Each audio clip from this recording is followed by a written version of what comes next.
Good afternoon or good evening, depending on where you're at.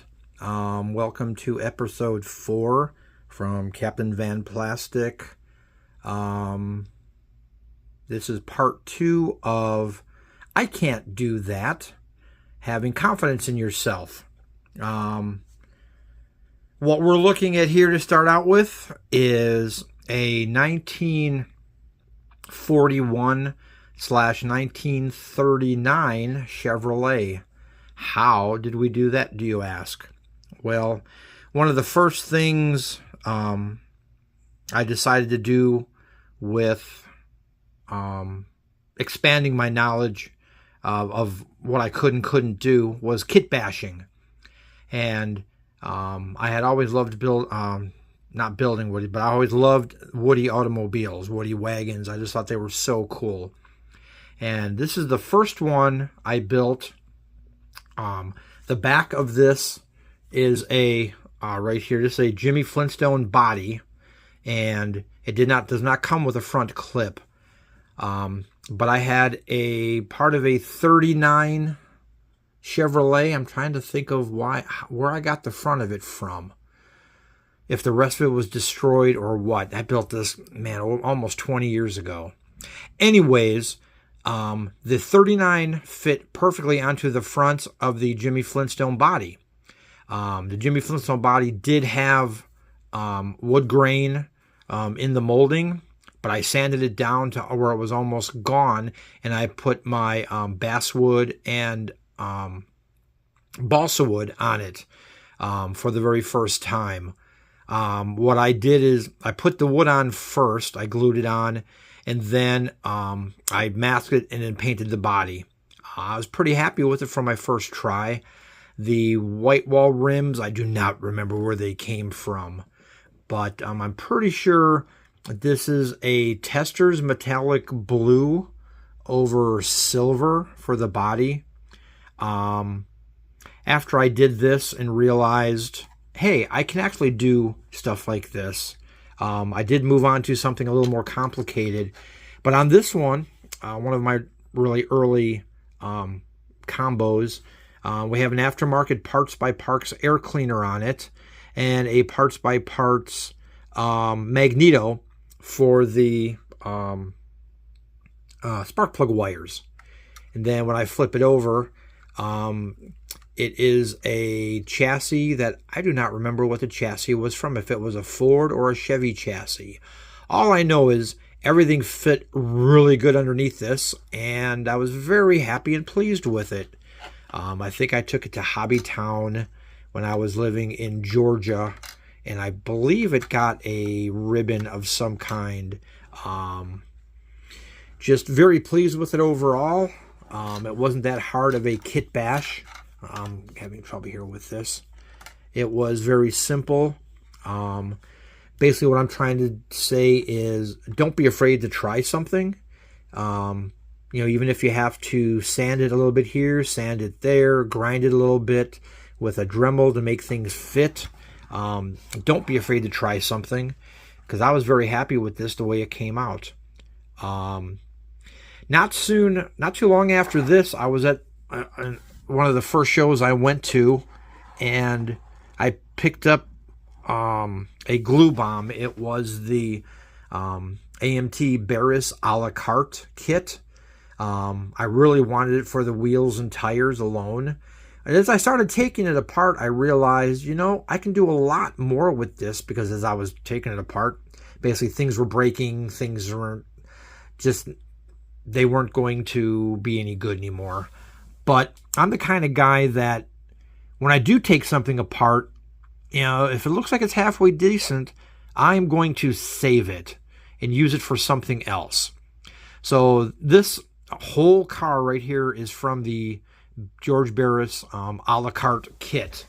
I lowered and Z'd the frame. I'm going to pick this up. When I was taking this out of my case, my back wheel came off because it's just really fragile. But this is how I Z'd the frame. I'm not sure if you can see or not. Z means it's in a Z section. This is the original back axle from the Barris a la carte. I cut a slot in the body for the frame to go up so I could channel the body down over the frame. You can see I did run brake lines. I think I ran fuel line down from the gas tank, which was scratch built. This was from a magic marker that I cut a piece out of, and then just used plastic for the side, sanded it, painted it.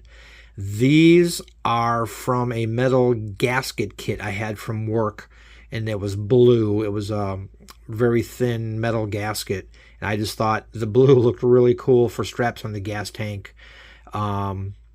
This is from the original bed of the Alart, and just scrap balsa wood to make the sides on that. The interior, I believe the seat is from the Alart, and I cut it down so it wasn't so high, and I think I wrapped it in masking tape and then painted it just to give it a different looking texture.